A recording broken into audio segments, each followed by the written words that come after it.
Nós estamos estudando 1 Pedro, capítulo 1, os fins desejados da vida cristã. Qual a finalidade de algumas virtudes, algumas ações de Deus? Nós já vimos que o fim da fé, a finalidade da fé é a salvação e também o louvor a Deus. O fim ou a finalidade das profecias é o Salvador Jesus. A Bíblia clama, a Bíblia grita, anuncia o Messias Jesus Cristo. E agora nós vamos ver a última parte, é o fim da obediência. Qual a finalidade da obediência? Por que você obedece a Deus e o que vai acontecer na sua vida com a obediência que você presta a Deus e a sua palavra? É a santificação pessoal. Quanto mais obediente você se torna, mais santificado, separado para Deus você é.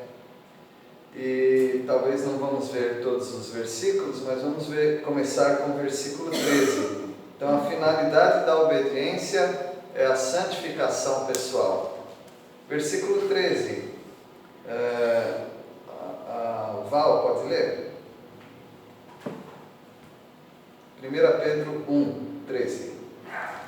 Portanto, cingindo os lombos do vosso entendimento, sede sóbrios, esperai inteiramente na graça que vos ofereceu na revelação de Jesus Cristo. Sempre que tem termos assim, que conectam uma parte com outra, né? Por exemplo, por isso. Por isso é porque está conectando com aquilo que nós estudamos, né? Sendo que o fim da fé é a salvação, sendo que Jesus Cristo é o cumprimento das profecias e é o Salvador, sendo assim, o que nós vamos fazer com essa informação? O que nós vamos fazer com o que a palavra de Deus está dizendo? Ela diz para nós cingirmos o nosso entendimento. Cingir é colocar cinto. Quando você coloca um cinto, você está cingindo. Eles não usavam calças como nós, eles usavam mais parecido com um vestido, né? Uma túnica. E essa túnica, ela impedia os movimentos. Claro, dava para andar, sentar, levantar, tranquilo, mas se tivesse que pular, correr, aí era mais difícil. Então, o que eles faziam quando eles tinham que correr, por exemplo? Eles tinham sempre um cinto de pano e eles cingiam, amarravam aquele cinto e aquilo dava mais mobilidade para eles. E Deus está dizendo para nós também amarrarmos, mas é para amarrar o entendimento. Me lembrou do Rambo. Vocês lembram do Rambo? E coloca lá a bandana dele e quando ele colocava aquela bandana, aí o negócio ia ficar feio, né? Quando nós cingimos os nossos entendimentos, isso quer dizer que nós vamos ter uma mobilidade maior.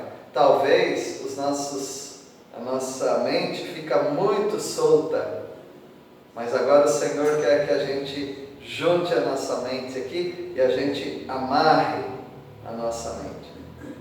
Me lembrei de um versículo, eu não sei exatamente onde está, em Coríntios, que fala que nós devemos levar cativo os nossos pensamentos até Cristo Jesus. Então, é amarrar também, né? Trazer cativo. E nós precisamos amarrar nossa cabeça. Nós precisamos amarrar nosso entendimento, porque senão ele vai embora. E ele sempre vai embora para lugares ruins. O nosso entendimento, ele nunca voa para Deus, naturalmente. Ele sempre voa para o mundo. Ele sempre voa para o materialismo, para a avareza. Ele sempre voa para a imoralidade. Nosso pensamento é muito peralta, ele escapa da gente. Nós precisamos trazer e amarrar e sermos sóbrios. Um bêbado não tem um pensamento sóbrio. Um bêbado, que é o ébrio, né? O contrário de sóbrio é ébrio, o contrário de sóbrio é bêbado. O sóbrio é aquele que não está sendo controlado por bebida. Então, uma pessoa sóbria, ele tem o pensamento certo. Ele pode ser que ele não fale, mas ele tem condições de falar as coisas certas, decidir as coisas da maneira correta. Um bêbado não pode fazer isso. Bêbado fala bobagem, bêbado faz bobagem, e o Senhor está dizendo: cinja o vosso entendimento, não seja como um bêbado, tenha um pensamento assertivo, e fazendo isso também você deve esperar totalmente, inteiramente na graça do Senhor Jesus Cristo. E nós já vivemos a graça do Senhor, inclusive nós lemos hoje Efésios 2, nós lemos Efésios 2, que fala da graça do Senhor Jesus Cristo que nós temos. E essa graça desse versículo não é a mesma, claro que é a mesma graça, mas ela toma outra dimensão. Por quê? Ele não está dizendo que nós estamos vivendo hoje debaixo da graça, isso é verdade, mas ele está apelando para a graça que vai vir ainda. Nós vamos ter um outro presente. Nós já temos vários presentes. Nós temos a salvação em Cristo, nós temos a santificação pessoal, e nós vamos ter um dia o presente de Jesus Cristo vir nos buscar. Essa é a graça. Então pense nisso. O seu pensamento precisa ficar bem preso, bem amarradinho nessa verdade. Qual é a verdade? Cristo volta. Eu vou falar a verdade para os irmãos, eu esqueço disso às vezes. Porque na correria do dia a dia, nas programações, nos planejamentos, nas ações que nós tomamos diariamente, eu me esqueço. Cristo volta logo. Tanto é que a gente faz planos. Se Cristo voltar, melhor, né? Mas a gente faz planos mesmo, porque a gente não considera sempre que o Senhor Jesus Cristo vai voltar. Então, cinja o vosso pensamento dessa graça, desse presente que está sendo trazida, esse presente que está sendo trazido na revelação de Jesus Cristo. Ainda nós não recebemos essa premiação, mas vamos receber um dia. Então vamos amarrar o nosso pensamento mais vezes nisso, né, que Cristo Jesus volta. Versículo 14, Jonas. Como filhos da obediência, não vos amoldeis às paixões que tinhais anteriormente na vossa ignorância. O apóstolo Pedro, o apóstolo Paulo também, eles gostavam de usar ainda termos judaicos, né, porque eles estão pregando para judeus. Tanto Paulo quanto Pedro, eles pregavam muito para judeus. E eles têm esse vocabulário ainda, porque ambos são judeus também, né? E ele fala aqui, filhos da obediência. O judeu, ele tem sempre essa mania de falar filho de alguma coisa. Judas, por exemplo, é o filho da perdição. Entre os judeus, filho de quer dizer, você tem essa característica. Então, qual a característica dos crentes? Obediência. Então, eles são filhos da obediência. As mulheres, por exemplo, crentes que dão bom testemunho, que estão preocupadas mais com o seu interior do que com o seu exterior, elas são filhas de quem? Do filho do Rafael. Elas são filhas de Sara. Todos nós que somos crentes, aguardamos as promessas do Senhor, nós somos filhos de Abraão. Então Pedro, ele apela para isso também. Vocês são filhos da obediência, ou seja, a característica de vocês é a obediência. E sendo que vocês são obedientes, vocês não podem se amoldar às paixões que que vocês tinham antes, na ignorância de vocês, quando vocês não eram salvos. Então, meus irmãos, nós já temos essa exortação do apóstolo Paulo também, em Romanos 12. Não vos conformeis com este século. Conformar, formar, tem a ver com forma. Amoldar, tem a ver com molde. Então você vê que os dois têm a mesma ideia. Você não pode ser uma massinha de manobra do mundo, nem essa massa que Satanás poderia amoldar facilmente as antigas paixões que nós tínhamos como crentes.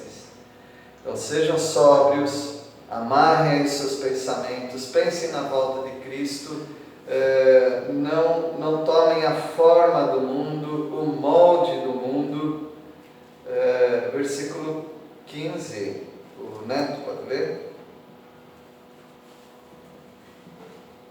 Pelo contrário, segundo é santo aquele que vos chamou, tornai-vos santos também vós mesmos em todo o vosso procedimento. O fim da nossa obediência é a santificação, é nós nos tornarmos santos. Nós temos que ser hoje mais santos, mais separados, mais obedientes a Deus do que nós éramos alguns meses atrás. Nós temos essa promessa do Senhor de que, sendo obediente, teremos santidade nas nossas vidas. E o Senhor Pedro, ele está comparando nós com aquele que é santo. Jesus Cristo é o santo, é o justo. Segundo é santo aquele que nos chamou. Quem nos chamou foi Jesus Cristo. E nós somos hoje convidados e convocados a nos tornarmos santos. A forma que nós precisamos tomar é de santidade. Em quais áreas da vida, segundo esse versículo 15? Em todo o vosso procedimento. Eu gosto de listas. Então pode ser uma mania, uma doença, talvez precise de tratamento, mas talvez, eu acho que não tem me atrapalhado.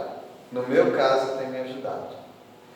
Então eu convido sempre pessoas a fazerem lista, ou na cabeça, ou no papel, agora no celular, né? Fazer uma lista, fazer um balancete, um balanço, uma finalização de um ciclo. As empresas fazem um balanço, né? Os irmãos são convidados aqui por mim, agora convidados a fazer uma lista das áreas da sua vida. Você não dá conta, porque são muitas, mas talvez você pode pensar em alguma lista e refletir um pouquinho em que eu estou deixando a desejar, como pai, como esposa, como na área financeira, no asseio, na limpeza, na leitura da Bíblia, nos estudos, na aquisição de conhecimentos, no trato com os incrédulos, no trato com os irmãos em Cristo, nos cargos que eu tenho ou não tenho na igreja. Tem muitas áreas da nossa vida. A palavra de Deus diz que nós temos de ser santos em todo o nosso procedimento. Eu não vou guardar todos. O Espírito Santo vai me ajudar, mas eu acredito também que Ele usa o nosso empenho, nosso esforço em alistar algumas coisas na nossa vida e ver naquilo que nós estamos falhando. Meus irmãos, nós fazemos balanço de tudo. E eu vou dizer, até aqueles que não gostam de lista acabam fazendo lista, porque senão você esquece. O orçamento doméstico, lista de compras, nós sempre estamos, o que está faltando aqui na despensa? Às vezes você tem que até anotar, deixar na geladeira para lembrar na próxima compra, não posso esquecer de trazer isso. Então, você também, no seu procedimento, procure saber o que está faltando na sua vida. E busque com o Senhor. Isso faz parte da nossa santidade, da nossa obediência, do nosso empenho. Tem gente que tem lista de filme para assistir. Eu. Porque tem algum valor para mim. Tem gente que tem várias outras listas. Levar o cachorrinho no pet e tal dia. Para mim não tem valor nenhum, mas tem gente que faz isso. Então, se você tem alguns valores na sua vida e você se empenha em não esquecer, Deus não vai ficar bravo com você se você anotar, se você pensar e você começar a lutar com Deus, não contra Deus, mas lutar com Deus para que haja uma santificação nessa área na sua vida. Deus certamente vai se alegrar com isso. Tá aí, eu lancei um desafio para vocês. E quanto ao pet, gente, eu adoro cachorrinho. Versículo 16, porque está escrito: sede santos porque eu sou santo. Esse versículo está onde? Em Levítico, né?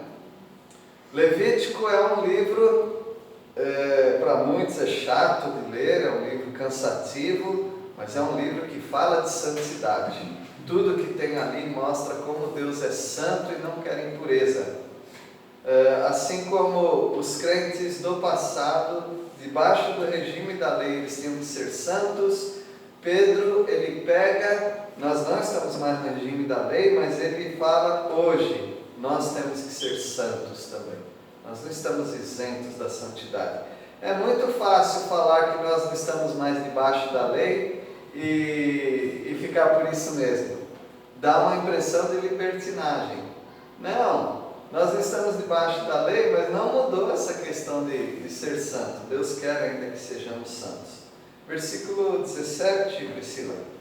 Ora, se invocais como Pai aquele que, sem acepção de pessoas, julga segundo as obras de cada um, portai-vos com temor durante o tempo da vossa peregrinação. Nós invocamos a Deus e nós sabemos que Deus não faz acepção de pessoas. Então, se Ele não faz acepção de pessoas, Ele vai nos julgar se nós não buscarmos a santidade. Santidade não é um acessório bonitinho do crente. Santidade é a sobrevivência como crente, como dando um bom testemunho. Então você tem por obrigação, não obrigação da igreja propriamente, mas você tem a obrigação diante do Pai Celeste que não faz acepção de pessoas. Não é porque você é um crente, não é porque você é um líder, que você é um pastor, que Ele vai deixar você não ser santo e não acontecer nada. Ele vai vir com o juízo dele, Ele vai vir com disciplina, Ele não faz acepção de pessoas, Ele julga segundo as obras de cada um. Em todo procedimento nós temos que ser santos. Nós precisamos crescer, meus irmãos. A palavra de Deus diz em 1 Timóteo 4 que o nosso progresso tem que ser manifesto a todos. Todos têm que ver que eu estou crescendo na graça do Senhor e em santidade. Por isso nós temos que nos portar, ou nos comportar, né, com temor. Qual tempo? Nesse tempo aqui, na terra. Porque no céu você não precisará se preocupar em ser santo. Você já vai estar num grau de santidade e crescendo, eu acredito assim. Céu não é um lugar de estagnação, é um lugar de progresso. Nós vamos crescer mais ainda. Como que alguém cresce em santidade se não tem pecado? Deus faz isso. Deus faz isso porque nós nunca vamos ser santos como Deus é santo, nem no céu. Senão nós seríamos Deus. Nós não vamos ter pecado, mas santidade não é só a falta de pecado. É um atributo totalmente de Deus. Então nós vamos crescer de graça, de glória em glória. Mas hoje aqui na terra, nós somos convocados a termos um comportamento de temor a Deus, de santidade. Versículo 18, Maria Fernanda, você quer ler? Sabendo que não foi mediante coisas corruptíveis, como prata ou ouro, que fostes resgatados do vosso fútil procedimento que vossos pais vos criaram. Se ele estivesse pedindo alguma coisa para nós que fosse impossível, então ele estaria sendo injusto. Mas Deus, através de Pedro, ele não está pedindo algo que é impossível. Ele está dizendo, não foi mediante coisas corruptíveis que vocês foram resgatados, mas foi algo santo. Ele quer que sejamos santos, porque a nossa salvação, ela é santificada. E se a nossa salvação é santificada, ou seja, separada, não é qualquer salvação, o que advém, o que vem depois da salvação, também é algo santo. É possível você se tornar uma pessoa santa. É possível você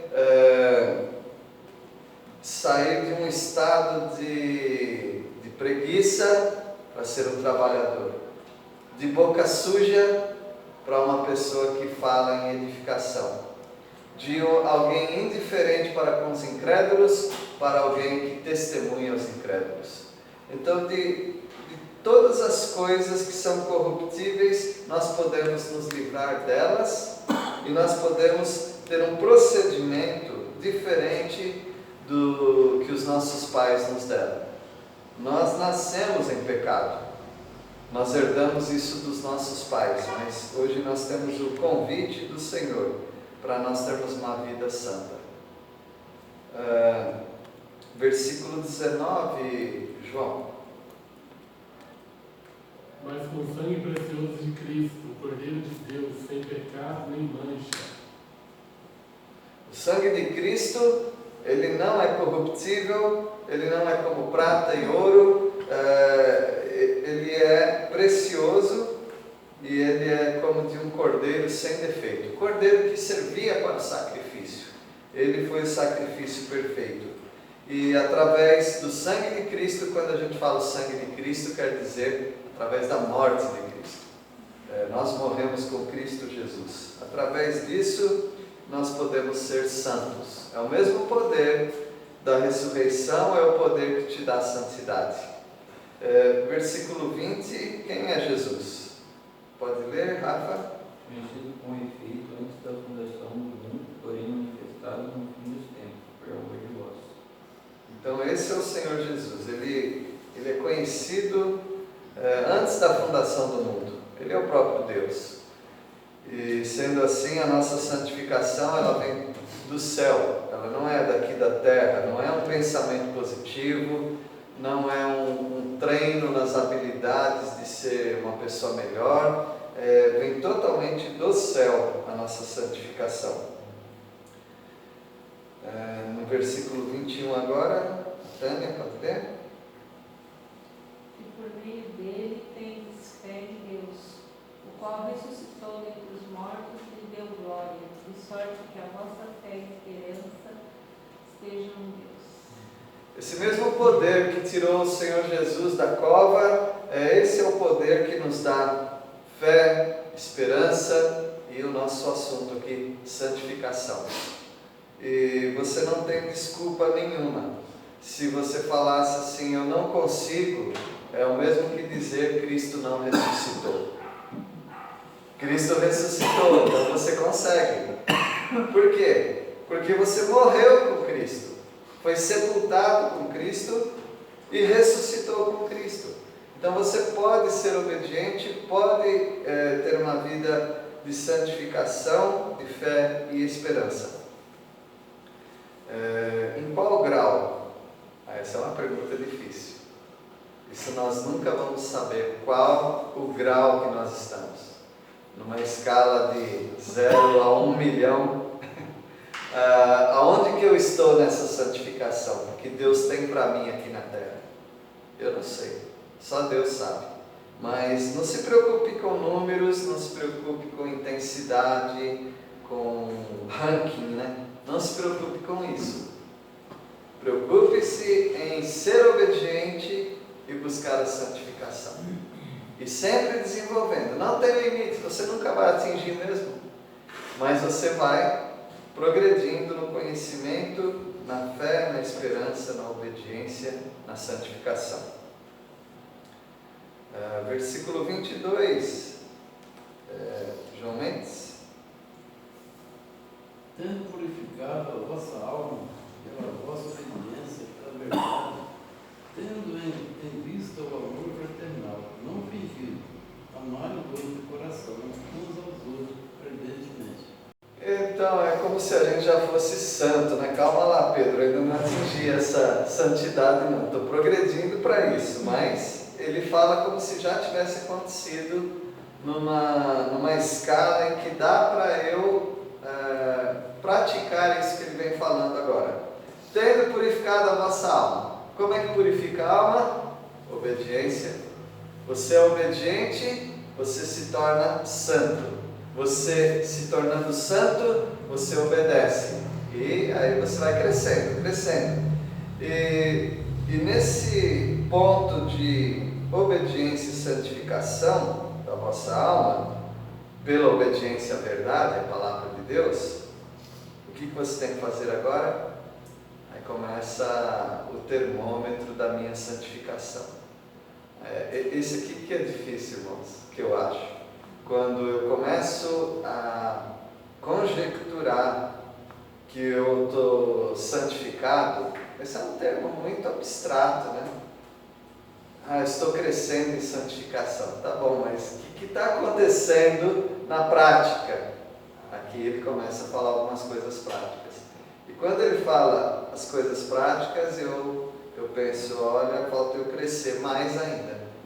Bom, ele fala que qual é o objetivo dessa obediência, santificação? É a prática. Uma das práticas é o amor entre os irmãos não fingido. Por que ele fala não fingido? Porque é possível fingir que a gente ama, né? Mas nós temos que ter um amor não fingido. Não bastasse isso, para ninguém ficar em dúvida, ele fala, amai-vos de coração. Então ele explica de toda maneira, não tem como fugir. É amar de verdade. E a gente ama alguns mais de verdade do que outros. Talvez outros a gente finja mais amor. Mas ele não fala que é para escolher alguns. Ele fala o que aqui? Uns aos outros. E de que modo? Com a intensidade? Ardentemente. É um fogo que brota em nós de amar o outro irmão. Eu fui reprovado várias vezes, acho que eu estou sendo reprovado agora também enquanto eu falo, mas é por isso que nós precisamos nos esforçar para ser obedientes. Por isso é importante aquela lista. Se você foi pego aqui em alguma negligência, é o momento de você colocar na sua lista de oração e começar a orar. Senhor, eu faço até outras coisas bem, mas amar de coração, só alguns, não todos. Aí nós precisamos pedir a ajuda do Senhor. Então aqui não é para você dizer eu consigo fazer tudo. Não, é pelo contrário, eu não consigo fazer, mas o Senhor vai me dar a graça de eu crescer. Então hoje você está conseguindo amar mais as pessoas do que alguns meses atrás. Deus está transformando seu coração. Ou vai continuar transformando para você chegar num ponto de amar as pessoas ardentemente, uns aos outros.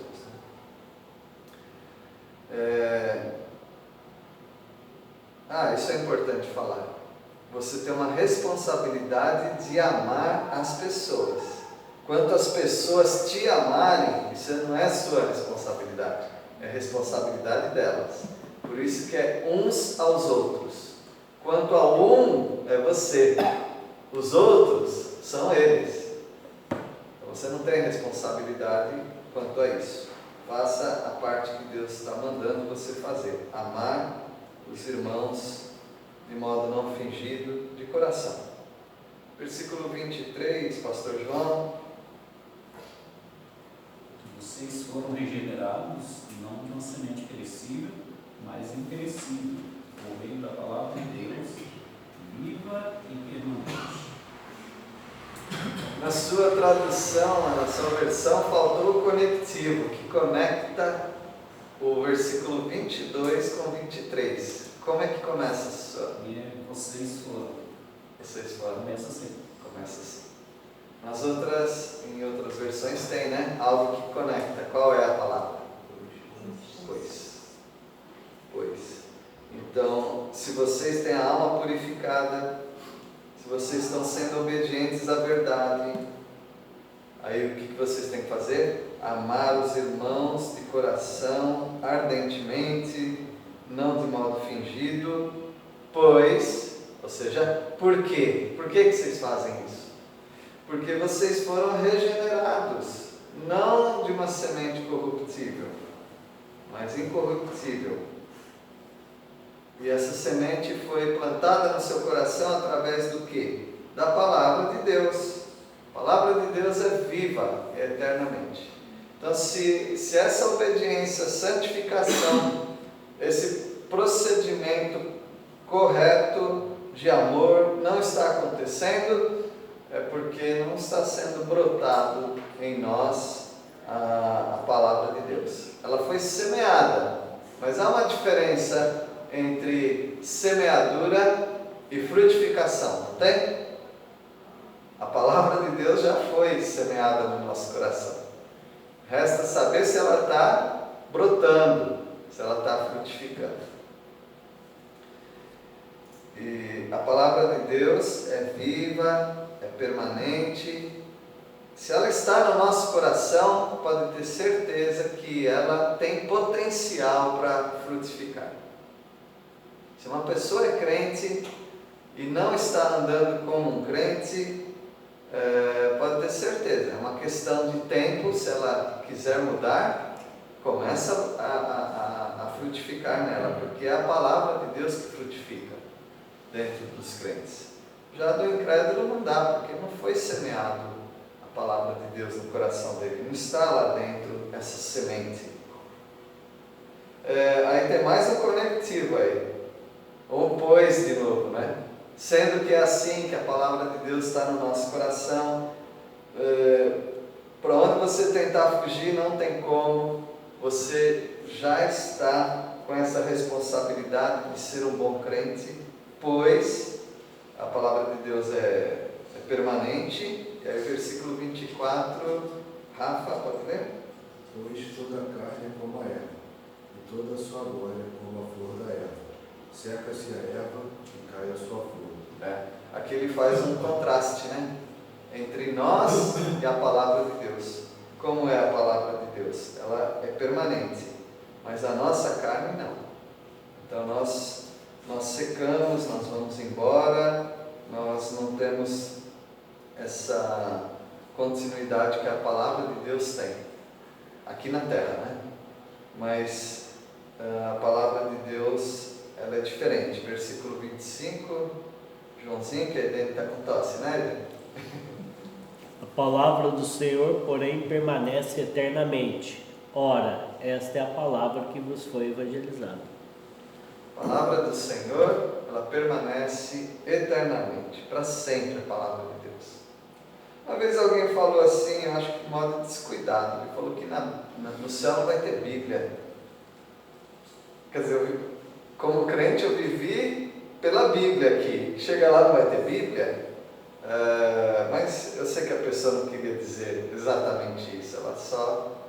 Talvez ela quis dizer que Cristo Jesus é a palavra encarnada, né? É o verbo, e nós vamos estar com o Senhor Jesus. Mas é claro que ainda vai ter Bíblia no sentido de os céus proclamam a glória de Deus, e na eternidade, né? A palavra de Deus, todos esses salmos, todas essas histórias. Aliás, a gente quer conversar com as personagens que viveram aquelas histórias. E para a gente conversar com elas, a gente vai conversar do quê? Como é que você sabe disso? Eu sei porque eu li a Bíblia. Então a Bíblia ainda estará presente no céu por toda a eternidade. A palavra de Deus permanece para sempre, não é só aqui na terra. E é essa palavra que foi evangelizada para nós.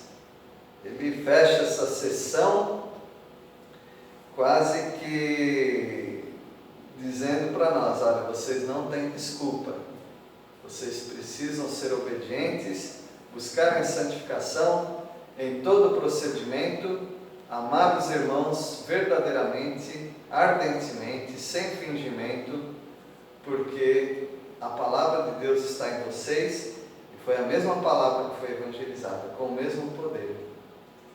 Então Pedro não brinca em serviço não, né? Ele pisou muito na bola, chutou muito balde, mas ele cresceu. O Senhor Jesus falou: quando você se converter, eu creio que ele já era um salvo, né? Converter é mudar o pensamento sobre várias coisas. Está aqui o nosso irmão Pedro nos ensinando, né? Que Deus abençoe os irmãos e estamos juntos, tá bom, irmãos? Vocês são fracos, eu também sou fraco, mas a gente vai buscando no Senhor. Tinha um versículo que o Rafael do Neto, ele leu em Êxodo, né? Você leu em Êxodo 36, Mas tinha um outro texto também em Êxodo, que é o 22:31,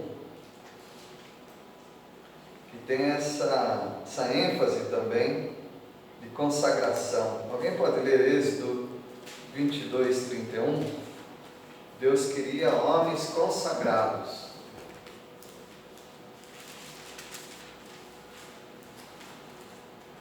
Êxodo 22:31, alguém pode ler? Servireis homens consagrados, portanto, não comereis carne dilacerada no campo, deitá-la-eis aos cães. Deus queria uma total separação dos povos. Os povos tinham costumes que Deus não queria. Deus queria fazer uma separação. Até esse detalhe, um animal dilacerado por outro animal, não era para chegar ali e comer, pegar aquela carne e comer. Deus não permitia. Por que Deus não fazia isso? Eles iam morrer, será? Não. É porque Deus colocou algumas regras, algumas normas, leis, e Ele queria ver a obediência do povo. O povo tinha que ser obediente quanto a isso. Eu imagino que precisa ter fé. Imagina em épocas de fome, né?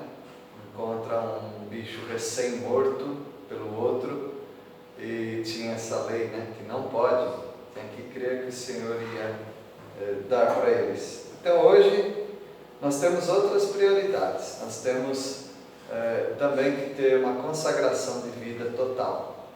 O Senhor não está dizendo: não toque nisso, faça isso. Ele não está fazendo isso, mas nós precisamos hoje, nas nossas vidas, não nos amoldar às paixões desse mundo e ter isso como alvo. A obediência à verdade, santificação em todo procedimento, amor aos irmãos e amando a palavra do Senhor. Que Deus os abençoe. Vamos orar? Senhor, são pensamentos, são palavras tão profundas que nos provocam pensamentos e também uma reflexão de coisas que talvez nós precisamos mudar, progredir, alterar nas nossas vidas. Pedimos a Tua ajuda, Deus, porque se nós perdermos esse ensinamento tão precioso, Tua palavra diz que seremos julgados pelo Senhor, cada um segundo a sua obra. Aviva, ó Pai, a Tua igreja, aviva o Teu povo, levanta, ó Pai, aqueles que estão desanimados, sacode aqueles que estão frios na fé, e pedimos, ó Pai, que a Tua palavra, que vive eternamente, sendo semeada no nosso coração, que frutifique também com boas obras que o Senhor quer. Nós pedimos a tua ajuda para isso, em nome de Jesus que oramos. Amém. Pastor,